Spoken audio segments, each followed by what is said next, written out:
ప్రియమైన దేవుని బిడ్డలారా, యేసుక్రీస్తునందు విశ్వాసం ఉంచి ఆయన్ని వెంబడించిన పేతురు గారు క్రీస్తుని గురించి ఒక మాట చెప్తా ఉన్నాడు.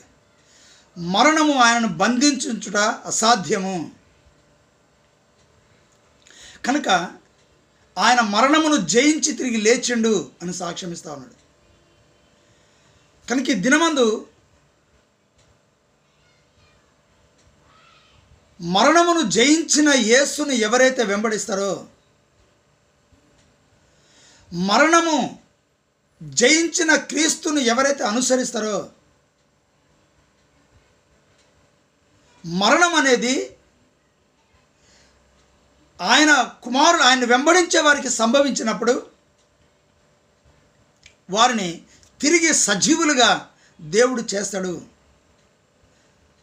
ఆయన ఎట్లయితే సజీవుడిగా ఉన్నాడో మనము కూడా సజీవులుగా యుగ యుగములు ఆయనతో కలిసి జీవించేవారిగా ఆయన మనను ఏర్పరచుకున్నాడు.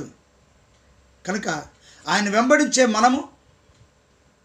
మనకు మరణము లేదని, మనం మరణించినా తిరిగి లేస్తామని, రెండో మరణము మన మీద అధికారం చేయదని, ఆయన తన రాజ్యంలో మనని ప్రవేశింపజేసి మనకు జీవ కిరీటం ఇస్తాడని, ఎల్లప్పుడూ జీవించే యోగ్యతను మనకు కలిగిస్తాడని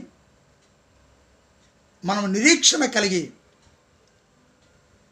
క్రీస్తును వెంబడించుచున్నట్లయితే ఆ గొప్ప కృపను, ఆ పరలోక రాజ్యంలో ప్రవేశించి సజీవుడైన క్రీస్తుతో మనము జీవించే యోగ్యతను పొందుతామని నిరీక్షణ కలిగి ఉంటే నువ్వు ధన్యుడవు, ధన్యురాలవు. ఆమేన్.